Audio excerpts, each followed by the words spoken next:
నమస్తే ఎస్6 టీవీ తెలుగుకి స్వాగతం. బులెటిన్ల ముందుగా హెడ్లైన్స్. పునర్విభజనతో దక్షిణాది రాష్ట్రాలకు నష్టం, సీఎం స్టాలిన్.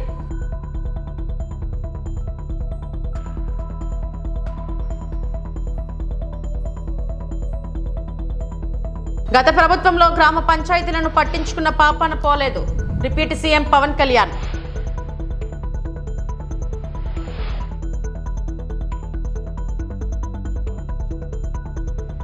సినీ నటుడు పోసానికి బెయిల్ మంజూరు చేసిన Guntur court.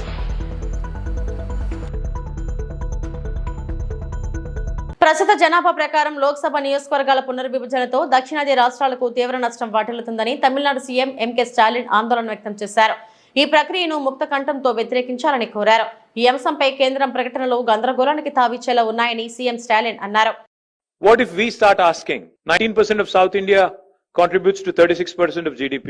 So can the South have 36% representation in Parliament? That could be a radical solution. Why population alone should be the criterion for delimitation? Why not fiscal contribution? Why not development? Why not progress? So we are certainly keen to see what the government of India would eventually say, but all in all I would say is, once again before I sum up, India has just completed 75 years of existence. Our national leadership should ideally strive to heal old wounds, not create new ones, not unnecessarily create ruptures in this Indian polity, which is already very diverse, very heterogeneous. As a renowned scholar and statesman once said, the federal structure of India must ensure that no state, however small or large, feels neglected in governments. You could be Manipur, you could be Uttar Pradesh. You should not feel neglected or you should not feel left out. That's exactly what we are demanding. And once again, I'd like to repeat, if India truly has to become a superpower by 2047, the order of the day is cooperative federalism, not coercive federalism. Jai Telangana. CM Chandrababu నాయకత్వంలో కూటమి ప్రభుత్వం అధికారంలోకి వచ్చాక అన్ని వ్యవస్థలను పటిష్టం చేస్తున్నామని deputy CM Pawan Kalyan అన్నారు. ఆయన నాయకత్వానికి మనస్ఫూర్తిగా కృతజ్ఞతలు తెలిపారు. కర్నూలు జిల్లా పూడిచెరలో పంటకుంట నిర్మాణానికి పవన్ భూమి పూజ చేశారు. రాష్ట్ర వ్యాప్తంగా 1.55 లక్షల పంట కుంటల నిర్మాణానికి శ్రీకారం చుట్టారు. ఈ సందర్భంగా మాట్లాడుతూ బలమైన అనుభవజ్ఞులైన సీఎం ఉండబట్టే పల్లె పండుగ విజయవంతమైందన్నారు. గెలుపులోనే మనుషులను లెక్కించాం, కష్ట సమయంలో బలంగా నిలబడినందునే విజయం సాధించాం. ఈ విజయం రాష్ట్ర ప్రజలు, యువత, మహిళలకు దక్కుతుంది. కర్నూలు జిల్లాలో 75 కోట్లతో 117 కిలోమీటర్ల సీసీ రోడ్ల నిర్మాణం చేశాం. జాతీయ ఉపాధి హామీ పథకంలో భాగంగా 38% రోడ్ల నిర్మాణం పూర్తయింది. వీటిని నిల్వ చేసుకోగలిగితే ఎలాంటి సమస్యలు ఉండదు. వర్షాలు రాగానే పంట కుంటలు నిండేలా ప్రణాళికలు చేస్తాం.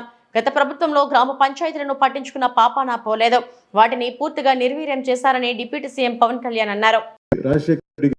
కుమార్తె రాయలసీమ నీటి కోసం ఆయన ఎప్పుడు పోరాటం చేసిన వ్యక్తి. ఆయన మీద ఆయన ఎప్పుడు కలవలేదు, కానీ ఆయన అంటే నాకు అపారమైన గౌరవం. అదే స్ఫూర్తిని, అదే పోరాట పటిమని పుణికి పుచ్చుకున్న వారి కుమార్తె శ్రీమతి బైరెడ్డి సబరి గారికి కూడా నా హృదయపూర్వక నమస్కారాలు.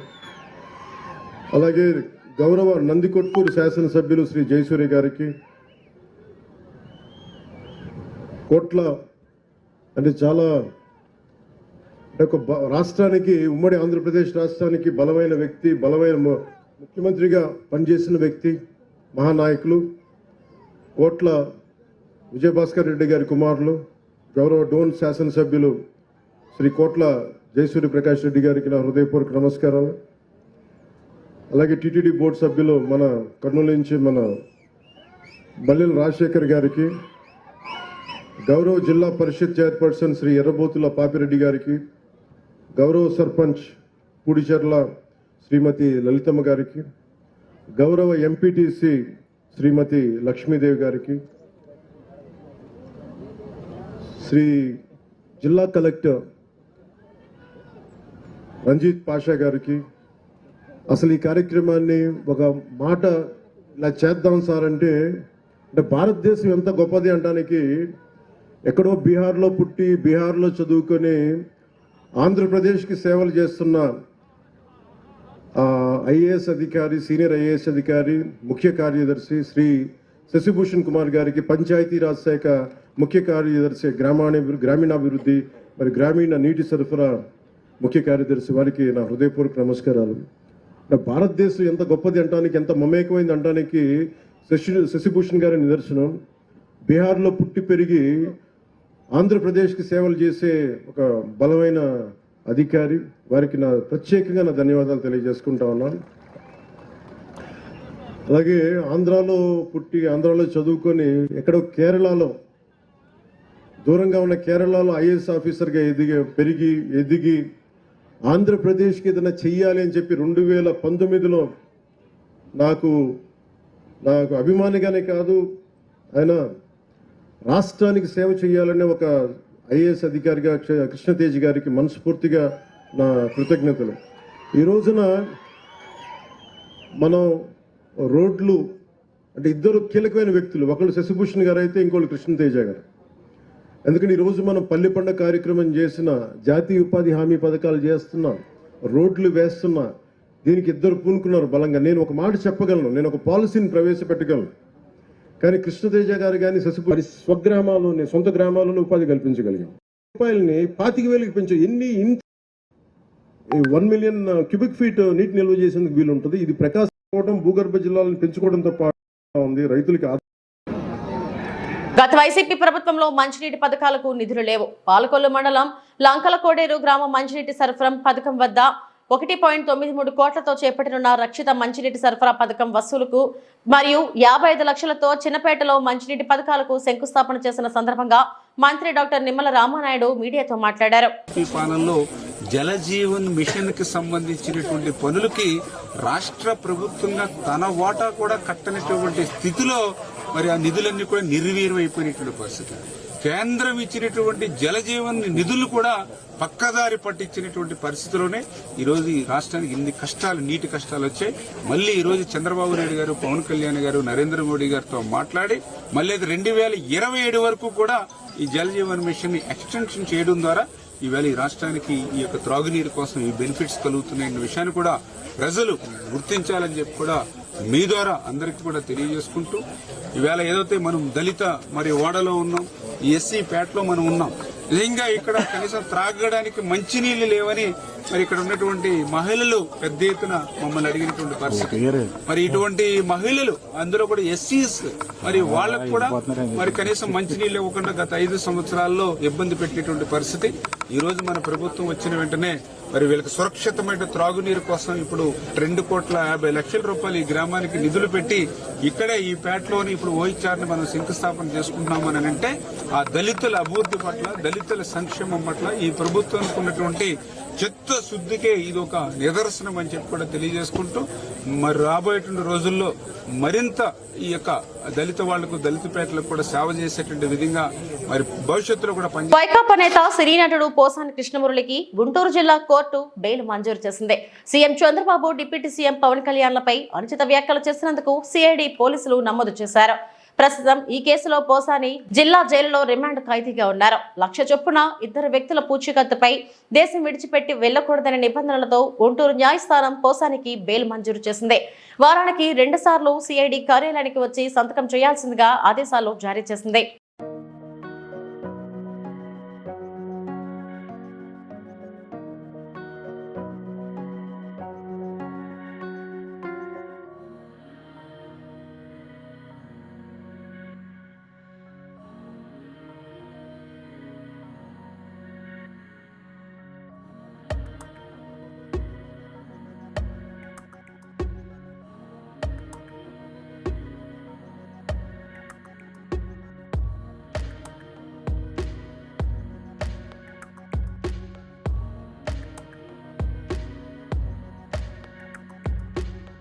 పరవాడ మండలం కలపాక పంచాయతీ మూల స్వయంవరం గ్రామాన్ని వెంటనే సురక్షితమైన ప్రాంతానికి తరలించాలని సిపిఎం జిల్లా కార్యదర్శి జి కోటేశ్వరరావు డిమాండ్ చేశారు.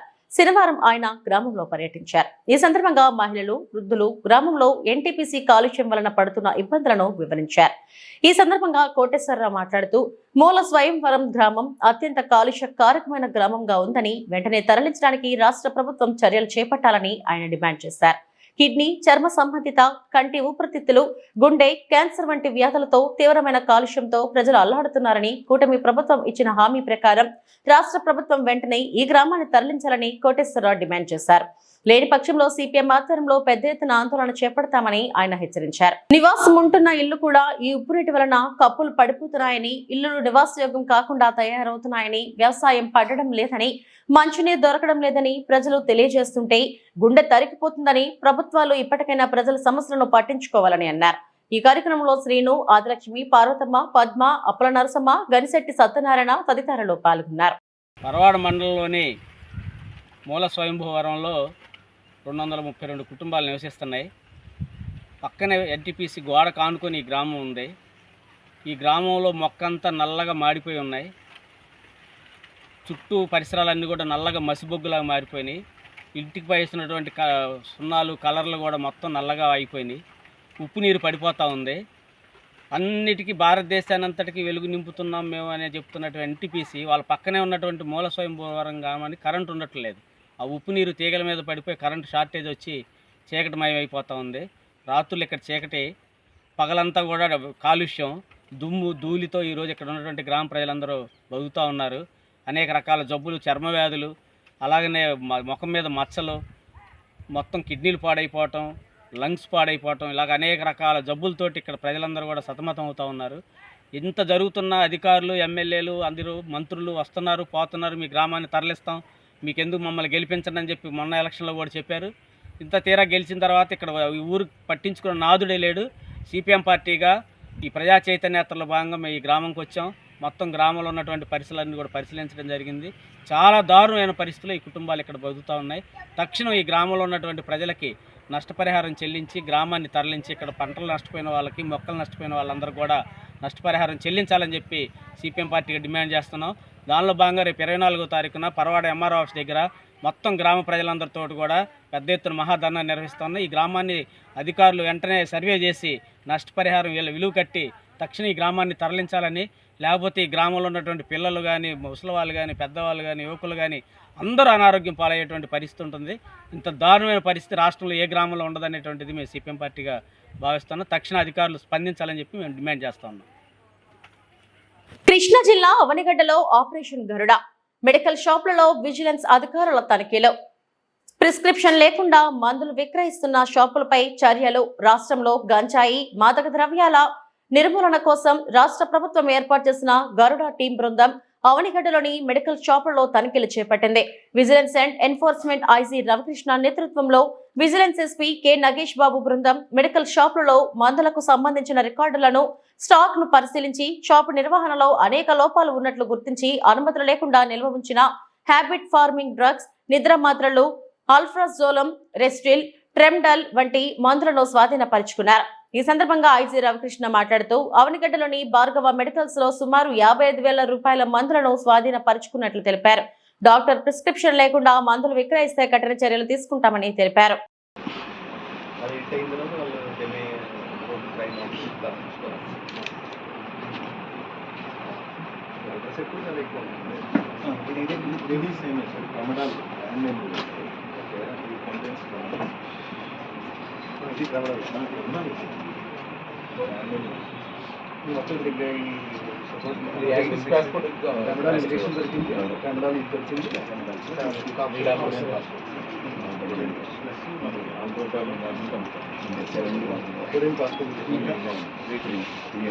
కర్నూలు జిల్లా మధ్యకర మండలం పెరవలి గ్రామంలో వెలిసిన శ్రీ రంగనాథ స్వామి ఆలయంలో శుక్రవారం ఆదాయం హుండీ లెక్కింపు పర్యవేక్షణాధికారి దేవాదాయ శాఖ వెంకటేష్ ఆధ్వర్యంలో హుండీ లెక్కింపు నిర్వహించారు.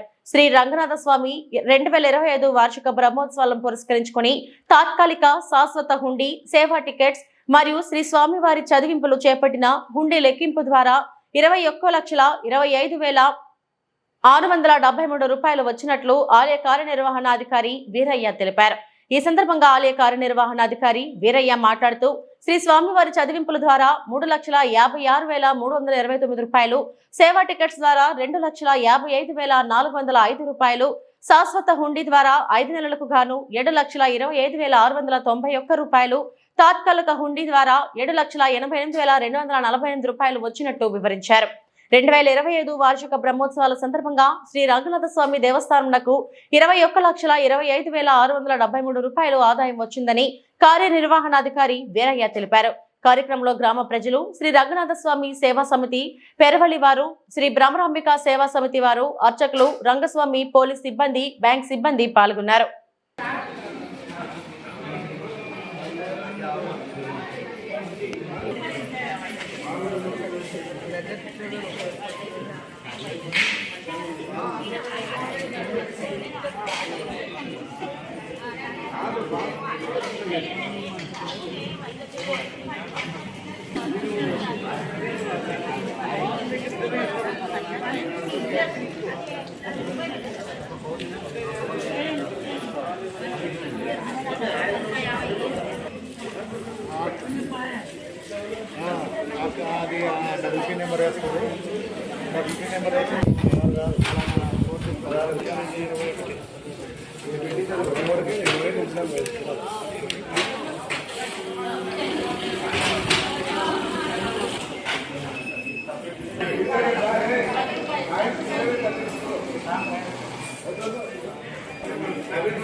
విశాఖ భీమిలి పోలీస్ స్టేషన్ పరిధిలో విషాదం చోటు చేసుకుంది. భీమిలి కృష్ణ కాలనీ గొల్లలపాలెం ప్రాంతంలో రాజేశ్వరి అనే వివాహిత ఆత్మహత్య చేసుకుంది. 3 రోజుల క్రితం ఎదురింటిలో ఉంటున్న గుడ్డాల ఉజ్వల అనే మహిళకి పొరపాటున మిస్ కాల్ ఇచ్చిన మృతురాలు రాజేశ్వరి మిస్డ్ కాల్ ఎందుకు ఇచ్చావంటూ అనుమానంతో పలుమార్లు నిలదీసిన ఉజ్వల పదే ఫోన్ చేసి నానా దుర్భాషలాడిందని, పలు విధాలుగా ఒత్తిడి చేయడంతో మానసికంగా కృంగిపోయి రాజేశ్వరి ఆత్మహత్య చేసుకుందని బంధువులు ఆరోపిస్తున్నారు. ఆత్మహత్య చేసుకోవడానికి కారణమైన గుడ్డాల ఉజ్వల, ఆమె భర్త సురేష్లను తక్షణమే అరెస్ట్ చేయాలని భీమిలి స్టేషన్ ముందు ఆందోళన చేపట్టారు మృతురాలి బంధువులు. వారిని అరెస్ట్ చేయని పక్షంలో మార్చి నుండి మృతదేహాన్ని తరలించమని స్టేషన్ ఎదుట ఆందోళన కొనసాగిస్తామని తెలిపారు. మా కోడలు ఏడు జరిగింది. ఆ అమ్మాయి టార్చర్ పెట్టిందట అలా ఇంకోటి ఉంటుందని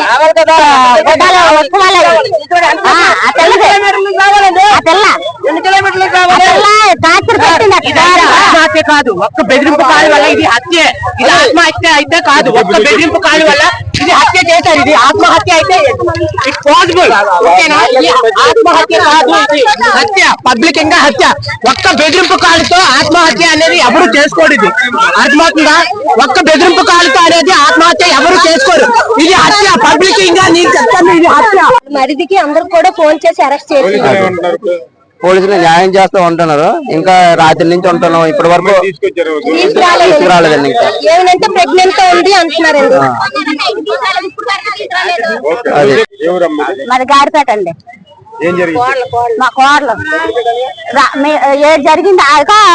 ఆ అమ్మాయి టార్చర్ పెట్టిందట అలా ఇంకోటి ఉంటుందని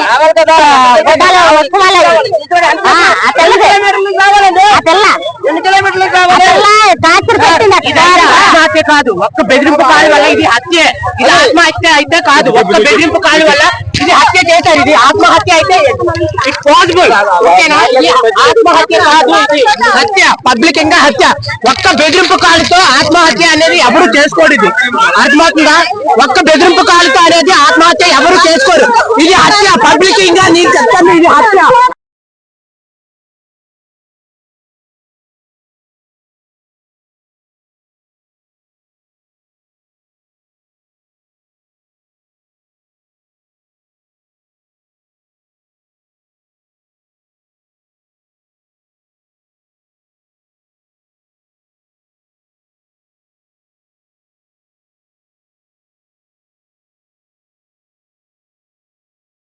శ్రీ శ్రీ శ్రీ నూకాలమ్మ తల్లి పండుగ మహోత్సవంలో గౌరవ స్పీకర్ చింతకల్ల అయ్యన్న పాత్రుడు సారథ్యంలో అంగరంగ వైభవంగా జరగనున్నాయి. నర్సీపట్నం అబిద్ సెంటర్ లో వేంచేస్తున్న నూకాలమ్మ తల్లి ఆలయంలో శనివారం జరిగిన సమావేశంలో కౌన్సిలర్ చింతకల్ల రాజేష్ ఆధ్వర్యంలో ఉత్సవ కమిటీని ఎన్నుకున్నారు. ఉత్సవ కమిటీ చైర్మన్ గా కోరుప్రోలు శ్రీను, సభ్యులుగా దాడి శ్రీను, దాబా శ్రీను, ఎం అప్పలరాజు, సబ్బవరపు వెంకట సత్యనాగేశ్వరరావు, తాత నాయుడు, రుతుల చిన్న తదితరులు హాజరయ్యారు.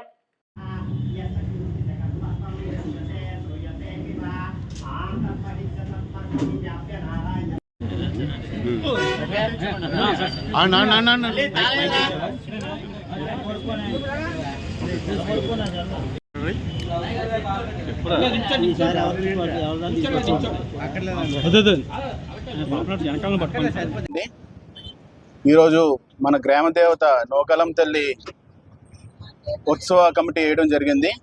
ఇప్పుడే ప్రమాణ స్వీకారం కూడా జరిగింది. అలాగే కొత్త కమిటీ చైర్మన్గా కురుపల్లి శ్రీనివాసరావు గారిని ఎంపిక చేయడం జరిగింది. అదే వైస్ చైర్మన్గా దాడి శ్రీన్ గారిని ఎంపిక చేయడం జరిగింది.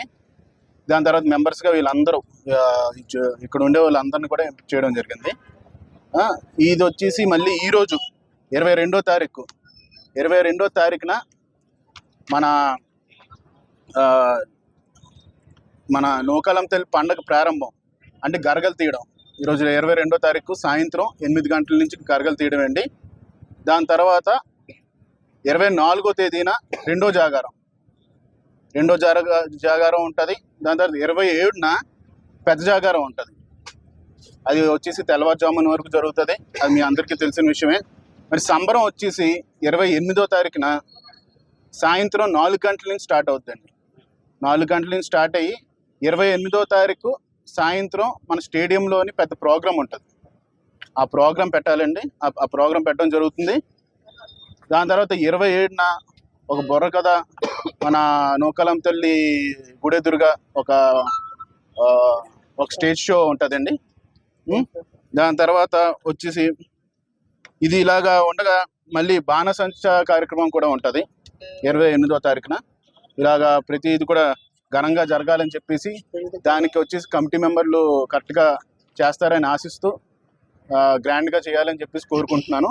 అదేవిధంగా ఇది మన గ్రామ దేవత కాబట్టి ప్రతి ఒక్కరు కూడా మన జాతరలోని పాల్గొపడాలి. దాని తర్వాత జాగారంలో 22వ తారీఖు సాయంత్రం 8 గంటల నుంచి జాగారం స్టార్ట్ అవుతుందండి. ఆ జాగారంలోనే ఉండాలి. 24వ తేదీ జాగారంలోనే ఉండాలి. 27వ తేదీ జాగారంలోనే ఉండాలి. సంబరంలో కూడా ఉండాలి. భక్తులు మొత్తం అందరికీ 27 తారీఖు నుంచి 28 వరకు దర్శనాలు ఉంటాయండి. ప్రతి ఒక్క భక్తులు కూడా వచ్చేసి ఈ తల్లివారి దర్శనం చేసుకోవాలని కోరుకుంటున్నా. ఇంకోటి 27వ తారీఖు వచ్చేసి మనకి ఇక్కడ మెడికల్ క్యాంప్ అరేంజ్ చేసాం. అలాగే పోలీసుని కూడా అరేంజ్ చేసాం. దాని తర్వాత పోలీస్ మొత్తం సిబ్బంది కూడా ఇక్కడే ఉంటుంది.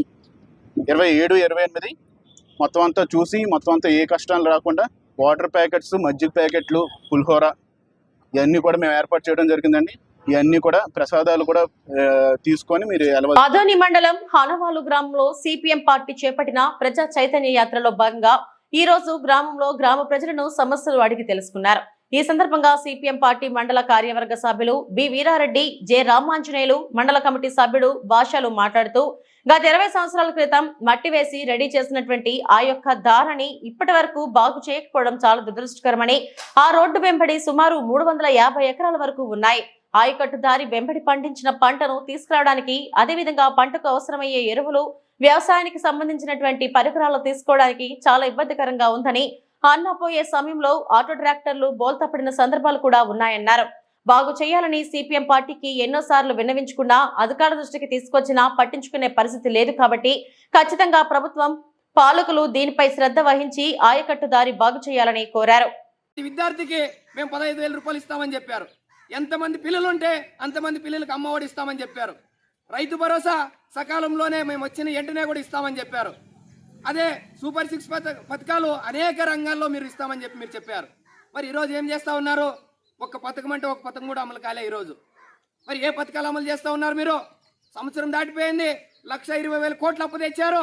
ఆ 1,20,000 కోట్లు కూడా ఈరోజు ప్రజలకు చెప్పాల్సిన బాధ్యత మీ మీద ఉందని చెప్పేసి మేము అడుగుతా ఉన్నాం. ఒక్క సంవత్సరం లోపలే 1,20,000 కోట్లు అప్పు చేస్తే ఇంకా 4 సంవత్సరాల్లో మీరు ఎన్ని లక్షల కోట్లు అప్పు చేస్తారని చెప్పేసి మేము అడుగుతా ఉన్నాం. ఇప్పటికైనా కూడా ఆ 1,20,000 కోట్లు తెచ్చిన తర్వాత ఏదైనా ప్రజలకి ఏదైనా సమస్యలు పరిష్కారం చేశారా? లేదు. ఎక్కడ సమస్యలు అక్కడే ఉన్నాయి. సీసీ రోడ్లు అడగడం లేదు, డ్రైనేజ్ సమస్య అడగడం లేదు. ఆ డ్రైనేజీలు అంటే ఎప్పుడు తీస్తారో కూడా తెలీదు. ఆ మురికి నీరు బట్టి, పురుగులు బట్టి, వాసనకి ప్రజలు ఎక్కడ ఉండలేకపోతా ఉన్నారు. మరి ఆ సమస్యలు ఎప్పుడు తీస్తూ ఉన్నారు మీరు? కనీసం పంచాయతీ కార్మికులను పెట్టి వాళ్ళకి కనీసం వేతనాలు ఇచ్చి ఈ సమస్యల పరిష్కారం చేసే కూడా మీతో చేత కావడంలే. అందుకనే రాబోయే రోజుల్లో ఒకటే చెప్తా ఉన్నాం, మీరు ఈ సమస్యలన్నీ పరిష్కారం చేయకపోతే కలెక్టర్ ఆఫీసులు ముట్టడిస్తాం, అవసరమైతే సబ్ కలెక్టర్ ఆఫీసులు కూడా ముట్టడిస్తాము. మీకు ఇదే మేము హెచ్చరిస్తా ఉన్నాం కూటమి ప్రభుత్వానికి. ఒక ఆయన పవన్ కళ్యాణ్ అని ఆయన ఉన్నాడు, ఉప ముఖ్యమంత్రి, అందరికీ తెలుసు ఆయన గురించి. ఆయన పూనకం వచ్చినప్పుడు ఆ ఊ అని ఎగలాడుతూ ఉంటాడు. ప్రజల సమస్యలు ఏమైనా పడతాయంటే ప్రజల సమస్యలు ఎక్కడ పట్టడంలే. ఈరోజు రేపు మన ఆదోనికి వస్తూ ఉన్నాడు ఆయన. మరి ఏం చెప్తా ఉన్నాను? ఉపాధి హామీ చట్టం నీ చేతిలోనే ఉంది, ఉపాధి హామీ పని అంతా నీకే అప్పచెప్పారు.